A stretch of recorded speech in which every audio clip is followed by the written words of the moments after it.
تو انہوں نے جب ہجرت کی نا تو یہ مدینہ تشریف لائے رسول اللہ صلی اللہ علیہ وسلم کے پاس. تو وہاں پہ رسول اللہ نے کیا کیا تھا کہ جو ہجرت کر کے آئے تھے لوگ ان کا ایک انصار جو مدینہ کے لوگ تھے ان سے بھائی چارہ قائم کر دیا تھا. تو وہ بھی جب آپ ہسٹری پڑھتے ہیں آپ میں سے اکثر نے پڑھا ہی ہوگا کہ کیا ان کے ساتھ مطلب 2 سیکنڈ ان کو کس طرح سے پھر اللہ سبحانہ تعالیٰ نے نوازا اور کس طرح سے انہوں نے قربانیاں دی. تو مہاجرین تو دیکھیں آج بھی آتے ہیں, ہم جانتے ہیں ہمارے اپنے ملک پاکستان میں بھی مہاجر آتے ہیں, یہاں پہ امریکہ میں بھی اسلامک کنٹری سے مہاجرین آتے ہیں, لیکن کیونکہ اگر سنت پہ عمل کریں تو پھر معاملہ ہی کچھ اور ہو جاتا ہے نا. تو ان کی جو تھے عبد الرحمن بن عوف جو تھے نا, ان کی بھائی چارہ قائم کیا رسول اللہ نے حضرت سعد بن ربیعہ. یہ مدینہ کے نا بہت امیر شخص تھے. جب حضرت عبد الرحمن بن عوف مدینہ آتے ہیں تو انہوں نے کہا کہ خود سے انہوں نے کہا کہ دیکھو میں ایک امیر ترین شخص ہوں مدینہ کا, اور میرے اتنے باغات ہیں ان میں سے آدھے تم لے لو, میرے اتنی یہ جو بھی ان کی پراپرٹی تھی انہوں نے کہا کہ یہ تم آدھا لے لو.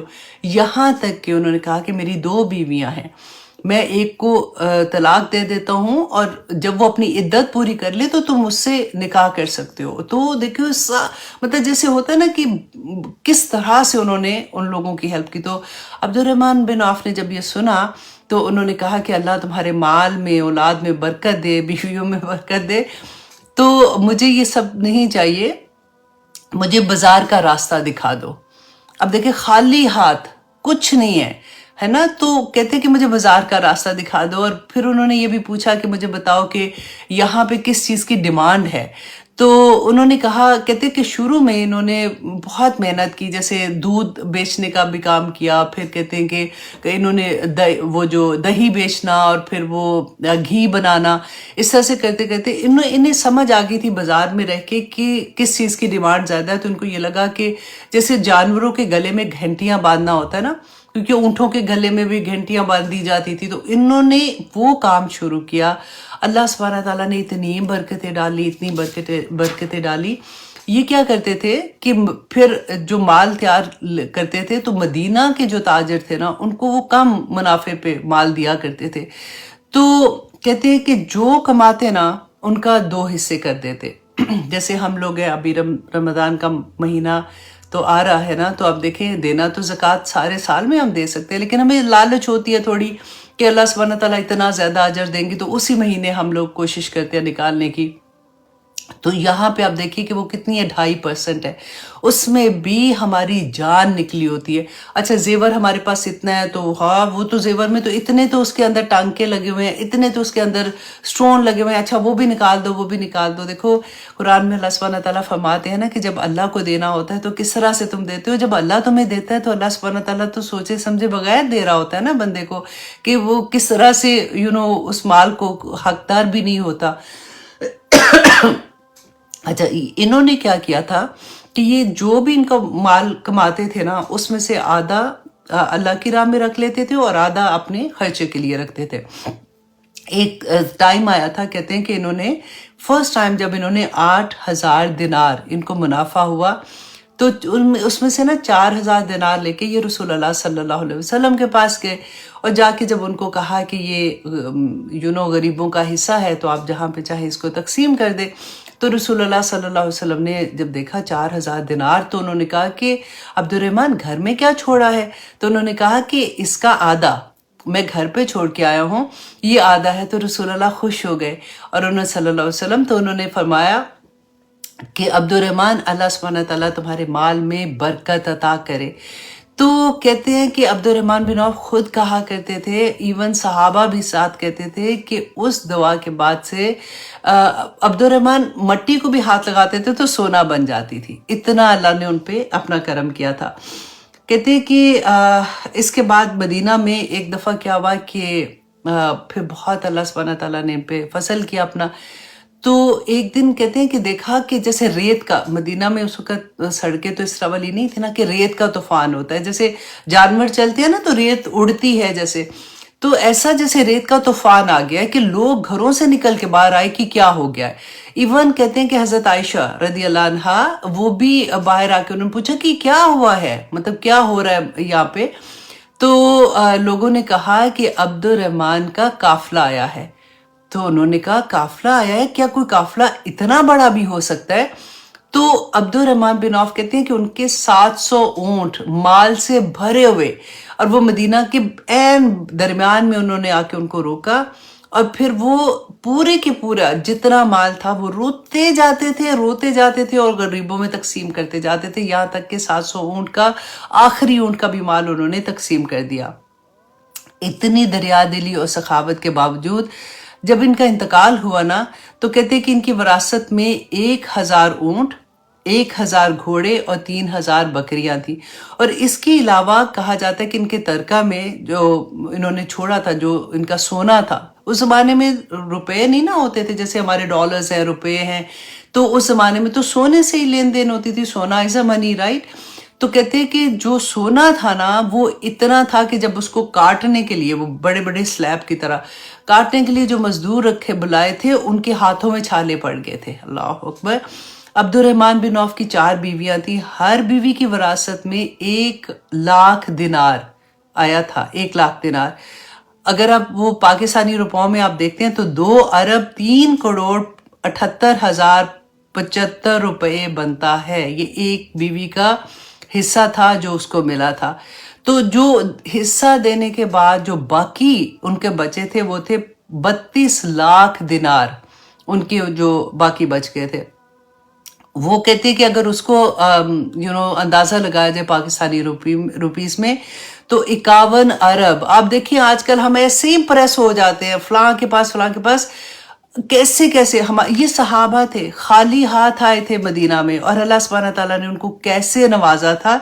51 ارب 74 کروڑ 77,82,400 روپے بنتا ہے اس کو اگر تقسیم کیا جائے. تو کہتے ہیں کہ ساری زندگی, اور اتنے سمپل تھے کہ اگر اپنے غلاموں, بے شمار غلام تھے ان کے, اگر غلاموں کے درمیان میں اپنے جو کام کرنے والے بھی تھے نا, ان کے درمیان میں چل رہے ہوتے تھے تو کوئی پہچان بھی نہیں سکتا تھا کہ یہ ان کا مالک ہے. اس طرح کا حال تھا ان کا. اور وہ کہا کرتے تھے کہ ان کی زندگی کے جو اصول تھے کاروبار کے, نمبر 1 یہ کہ انہوں نے کہا کہ کبھی ادھار مال لے کے میں نے کام نہیں کیا. نمبر 2 کہ ادھار مال بیچا نہیں کبھی بھی. نمبر 3 یہ کہ کبھی مال کو روکا نہیں, مطلب جمع نہیں کیا کہ آج ضرورت ہے تو چلو جی ابھی روک لیتا ہوں, تو کل کو جب لوگوں کو ایسا ہوگا تو پھر میں اس کو زیادہ قیمت پہ بیچوں گا. کبھی انہوں نے مال کو روکا نہیں.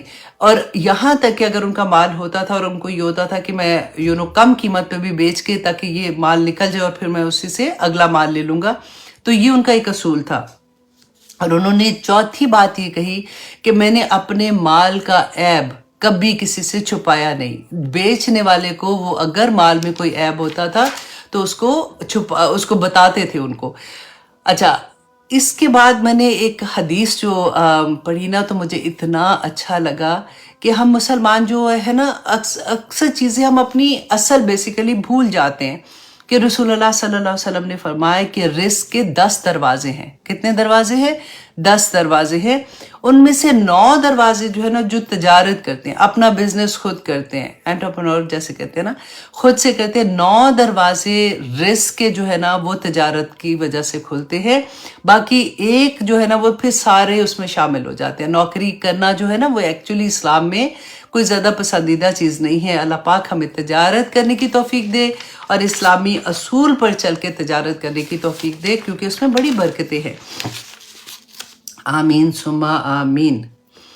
تو یہ تھا.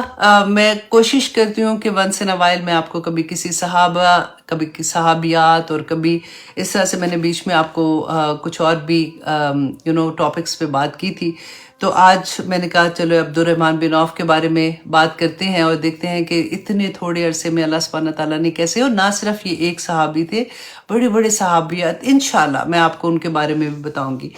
تو آئیے جناب ہم اپنے سبق کی طرف آتے ہیں. ہم سورۃ نحل کر رہے ہیں اور ہم نے دیکھا تھا کہ آج انشاءاللہ ہم اس کی آیت نمبر 38 کریں گے. ٹھیک ہے جی. ہم نے لاسٹ کیا دیکھ رہے تھے کہ اللہ سبحانہ تعالیٰ نے فرمایا کہ اللہ ہدایت نہیں دیتا، لا یہدی من یضل، جو گمراہ کرتا ہے، وما ہدایت نہیں دیتا اسے جسے وہ گمراہ کرتا ہے، وما لہم من ناصرین، اور ان کے لیے کوئی مددگار نہیں ہوتا۔ تو اللہ کس کو گمراہ کرتے ہیں؟ اللہ سبحانہ تعالیٰ خود تو گمراہ ایسے نہیں کرتے نا۔ اب یہ کانسیپٹ جو ہے نا، یہ اکثر بچوں میں بھی ہوتا ہے، اور کئی دفعہ جو علم کے بغیر بات کرتے ہیں ان کو بھی ہوتا ہے کہ اللہ سبحانہ تعالیٰ کہتے ہیں کہ ان کی جو کچھ ہے دنیا میں وہ اللہ کی مرضی سے چل رہا ہے، تو پھر اللہ ہی ہے تو ہدایت دے، ورنہ بندہ کیا ہدایت لے گا۔ تو اس طرح کی سینٹنس ہم اکثر سنتے ہیں۔ دیکھیں کائنات میں، اور ایک دفعہ یہ بھی ہوتا ہے کہ کہتے ہیں کہ جی فلاں جگہ پہ جیسے پورے کے پورا گھر چوری کر کے لے گیا بندہ، تو کہتے ہیں جی کچھ چھوڑا تو نہیں، تو یہ اللہ کی مرضی سے کیا ہوا ہے کہ اللہ سبحانہ تعالیٰ چاہتے تھے کہ یہ سارا کچھ ہو جائے۔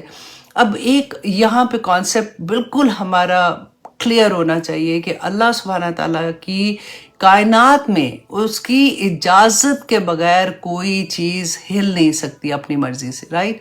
ہم نے اسی سورہ میں ہم بار بار پڑھتے ہیں کہ اللہ سبحانہ تعالیٰ، پوری کائنات اللہ سبحانہ تعالیٰ کے لیے مسلم ہے۔ اللہ سبحانہ تعالیٰ نے جس طرح سے جس چیز کو بنایا وہ اسی طرح سے کام کر رہی ہے۔ ایک انسان اور ایک جنات، رائٹ؟ دو مخلوق ایسی ہیں، فرشتے بھی عقل میں آتے ہیں نا، لیکن یہ دو مخلوق ایسی ہیں جو اپنی مرضی کے مطابق راستہ چنتی ہیں۔ اللہ سبحانہ تعالیٰ کی اجازت کے بغیر کچھ نہیں ہوتا۔ یہ سینٹنس بالکل اپنی جگہ پہ رکھ کے اس اگلی بات کو سنیے۔ اللہ سبحانہ تعالیٰ نے حکم دیا، جیسے فار ایگزامپل ایک درخت کو حکم ہے کہ وہ اللہ کی اطاعت کرے، وہ کہتے ہیں نا سجدے کرتے ہیں، سائے بھی سجدے کرتے ہیں، اس کو اللہ سبحانہ تعالیٰ نے یہی حکم دیا ہے کہ اس نے سایہ بننا ہے، یا اس نے پھل دینا ہے، یا وہ اسی کے مطابق کام کر رہا ہے۔ وہ سورج کو حکم ہے کہ اس نے کب نکلنا ہے، کب غروب ہونا ہے، کب کیا کرنا ہے، وہ اسی کے مطابق کام کر رہا ہے نا۔ اللہ سبحانہ تعالیٰ نے، کیونکہ ہمیں عاقل جو مخلوق پیدا کی ہے اس کے لیے اس دنیا میں جب ہمیں بھیجا تو کیا کہا تھا کہ ہم نے اپنی مرضی سے اس دنیا میں اللہ سبحانہ تعالیٰ کی جو پہچان کرنی ہے، راستے بتا دیے۔ صراط ایک ہی راستہ ہے، اس کے اللہ سبحانہ تعالیٰ نے بیانہ پورے قرآن میں بتا دیا، ادھر نکلو گے تو غلط راستے پہ چلے جاؤ گے، دیکھو یہ راستہ غلط، یہ ٹھیک راستہ۔ مرضی ہماری ہے۔ اللہ سبحانہ تعالیٰ نے حکم دے دیا ہے کہ جو انسان جس طرح سے چلنا چاہے اس کو اس پہ ہی چلانا ہے، رائٹ؟ تو وہ ساری فورسز جو اس دنیا میں ہیں، دیکھیں ہماری آنکھ پلک پہ بھی فرشتے ہیں، وہ جھپکنے پہ بھی فرشتے، مطلب ایک ایک چیز پہ اللہ سبحانہ تعالیٰ نے فرشتے رکھے جو ہماری حفاظتیں کرتے ہیں۔ ان کو اللہ کی طرف سے یہی حکم ہے۔ ہماری سوچ جو کام کر رہی ہوتی ہے نا، اس کو جس طرح سے وہ کام کرتی ہے اس طرح سے اس کو کرنے کا اذن دیا جائے گا۔ اذن بھی اسی انسان کو اللہ کے حکم سے ہی ملتا ہے۔ اب وہ برائی میں آگے نکلتا ہے تو وہ نکل جاتا ہے، اگر وہ وہاں سے پلٹتا ہے، وہ توبہ کر لیتا ہے، اس کو سمجھ آتی ہے، وہ اللہ سبحانہ تعالیٰ سے معافی مانگتا ہے، وہ اللہ سے دعائیں کرتا ہے، تو جو ہماری ایون تقدیر میں لکھا ہوا ہے وہ بھی پلٹ جاتا ہے، کیونکہ اللہ سبحانہ تعالیٰ نے فرمایا خود سے کہ جب میرا بندہ میرے سے دعائی تو ایک ہتھیار ہے ہم لوگوں کے پاس، اس کے علاوہ ہمارے پاس ہے کیا؟ تو اسی لیے سجدے میں جا جا کے دعائیں مانگو، that is the most closest to the اللہ سبحانہ تعالیٰ۔ جب ہم دعا کرتے ہیں تو یہ ساری چیزیں ہمارے کانسیپٹ کلیئر ہونا چاہیے کہ جو کچھ ہم کرتے ہم اپنی مرضی سے ہیں، اللہ کی اجازت کے بغیر وہ مرضی بھی ادھر سے ادھر نہیں ہلتی ہے۔ تو I hope you understand my point. میں سوچ رہی تھی کہ میں کیسے یہ والی بات بتاؤں، کیونکہ اکثر لوگ یہ بات کرتے ہیں، تو یہ کانسیپٹ ہمارا کلیئر ہونا چاہیے۔ تو اب آگے دیکھیے، اعوذ باللہ من الشیطان الرجیم، بسم اللہ الرحمن الرحیم، آیت نمبر 38۔ وَأَقْسَمُوا بِاللَّهِ جَهْدَ إِيمَانِهِمْ۔ اب اللہ سبحانہ تعالیٰ یہاں پہ فرما رہے ہیں کہ وہ قسمیں کھاتے ہیں اللہ کی پکی قسمیں، جیسے زور لگا کے نہیں ہم کہتے پکی قسم کھانے والی، پکی دوستی، اس طرح کی پکی قسمیں کھاتے ہیں۔ کیا کھاتے ہیں؟ کہتے کیا ہے؟ لا یبعث اللہ، کہ نہیں اللہ اٹھائے گا، من یموت، جو مر جاتا ہے اس کو اللہ سبحانہ تعالیٰ نہیں اٹھائیں گے۔ اللہ سبحانہ تعالیٰ فرماتے ہیں بلا، ہاں ہاں کیوں نہیں، وعدن علیہ حقا، کہ اللہ کا وعدہ تو حق ہے، سچا ہے۔ اب اس کی ایک شان نزول یہ آتی ہے کہ ایک مسلمان تھا، اس نے مشرک سے کوئی قرض واپس لینا تھا، تو اس سے مطالبہ کر رہا تھا، تو اس نے یہ کہا کہ اللہ کی قسم جس سے میں مرنے کے بعد ملنے کی تمنا کرتا ہوں. تو مشرک نے کہا کہ کیا تیرا خیال ہے کہ مرنے کے بعد تو اٹھے گا واپس؟ تو اس نے کہا کہ ہاں کیوں نہیں. تو اس نے کہا کہ پھر اس نے قسم کھا کر یہ کہا کہ اللہ کی قسم مرنے کے بعد اللہ سبحانہ تعالیٰ نہیں اٹھائے گا. تو کہتے اس پر پھر یہ آیا نازل ہوئی تھی. اور پھر حدیث میں ہے، ابن عباس رضی اللہ عنہ بیان کرتے ہیں کہ اللہ سبحانہ تعالیٰ، رسول اللہ صلی اللہ علیہ وسلم نے فرمایا کہ اللہ سبحانہ تعالیٰ فرماتے ہیں کہ بندہ جو ہے اس نے مجھے، ابن آدم نے مجھے جھٹلایا، حالانکہ اس کو مناسب نہیں تھا کہ وہ مجھے جھٹلائے. اور پھر اللہ سبحانہ تعالیٰ نے فرمایا کہ ابن آدم نے مجھے گالی دی. اللہ اکبر. ابن آدم نے مجھے گالی دی حالانکہ اس کے لیے مناسب نہیں تھا کہ وہ مجھے گالی دے.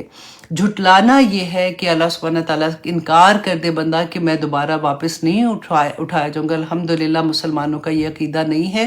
اور دوسرا یہ کہ مجھے گالی دینا یہ ہے کہ وہ اللہ کی یعنی میری اولاد بناتا ہے، اور الحمدللہ ہمارا یہ بھی عقیدہ نہیں ہے. تو اللہ سبحانہ تعالیٰ نے فرمایا کہ میری ذات پاک ہے اس سے کہ میں اپنے لیے بیوی یا اولاد بناؤں. اچھا، اب قسم جو ہے نا، اب اس کے بارے میں بھی ہم تھوڑا سا جان لیتے ہیں کیونکہ ہماری زندگی میں یہ بہت بڑا کردار ادا کرتی ہے. دیکھیے، ایک تو وہ قسم ہے، اللہ سبحانہ تعالیٰ نے سورۃ البقرہ میں آیت نمبر 225 میں فرمایا، لا یؤاخذکم اللہ باللغوی فی ایمانکم، کہ اللہ تمہاری لغو قسموں پہ نہیں پکڑے گا. وَلَٰكِن يُؤَاخِذُكُم بِمَا كَسَبَتْ قُلُوبُكُم وَاللَّهُ غَفُورٌ حَلِيمٌ، کہ لیکن وہ پکڑے گا تمہیں کس پر؟ جو تمہارے دل نے، مطلب جو جان بوجھ کے نہیں ہوتا، ہمیں پتہ ہوتا ہے کہ ہم جھوٹی قسم کھا رہے ہیں، اس پہ تمہارا مواخذہ اللہ سبحانہ تعالیٰ کرے گا. اور پھر اللہ سبحانہ تعالیٰ فرماتے ہیں کہ وہ تو بڑا بخشنے والا اور حلم والا بھی ہے. اب یہاں پر آپ دیکھیے کہ قسم، ایک تو وہ قسم ہے جو، کیونکہ عرب لوگوں میں نا یہ ایک رواج ہوتا تھا، واللہ واللہ، جیسے اکثر میں جب پڑھ رہی ہوں، تفسیر کر رہی ہوتی ہوں، تو اس طرح سے ایک ہوتا ہے کہ ایک عادت ہوتی ہے اور اس میں ایک زور پیدا کرنے کے لیے بندہ اس طرح سے کہتا ہے. تو اس پہ اللہ سبحانہ تعالیٰ نے فرمایا کہ کوئی پکڑ نہیں ہے. لیکن پکڑ کس کے اوپر ہے؟ جو آپ جان بوجھ کے، آپ کو پتا ہے کہ آپ نے جھوٹ بولا ہے اور آپ کسی پہ فار ایگزامپل الزام لگا ہوا ہے، یا پھر کسی بھی لیول سے آپ کو پتا ہے کہ قسم کیسے، جھوٹی قسم کیسے ہوتی ہے.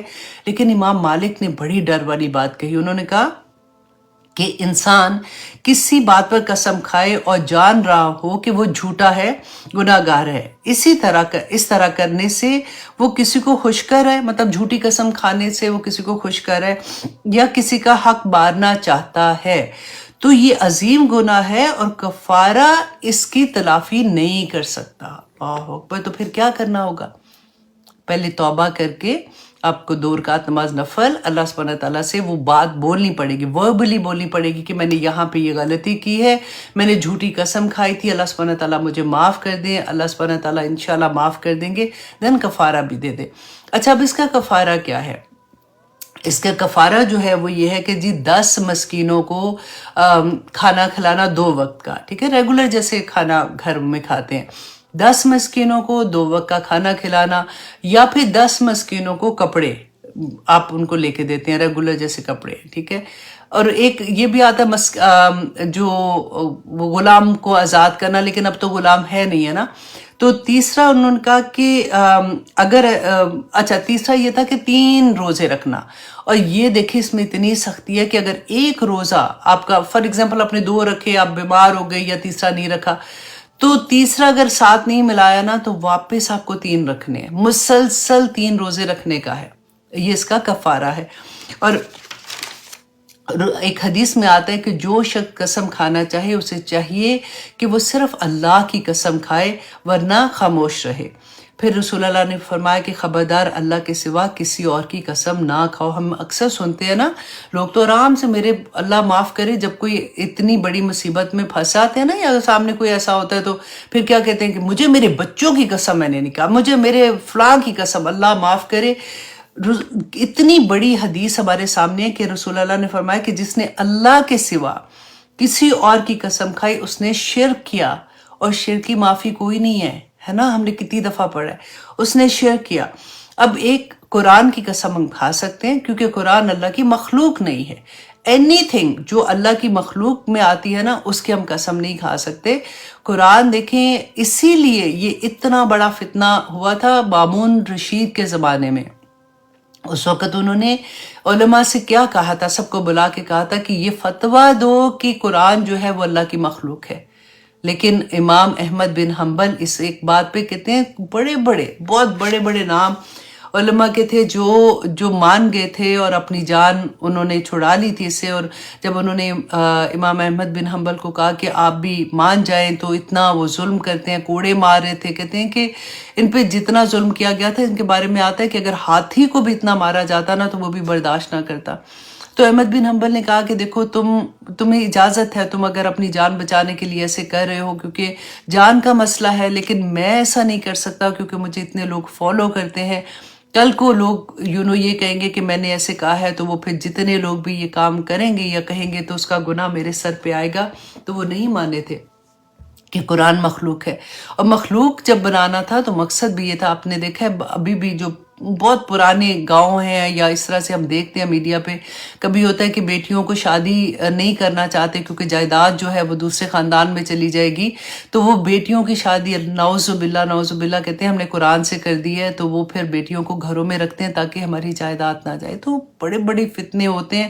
اللہ سبحانہ تعالیٰ ہمیں قرآن کی سمجھ عطا کرے. رسول اللہ صلی اللہ علیہ وسلم نے جو ہمیں گائیڈ کیا ہے اللہ سبحانہ تعالیٰ ہماری زندگیوں میں یہ چیزیں لے آئے. آمین ثم آمین. یا سے رسول اللہ صلی اللہ علیہ وسلم نے جو گائیڈ کیا, اسی سے مجھے یاد آیا کہ مجھے آج کسی نے ایک ویڈیو بھیجا تھا.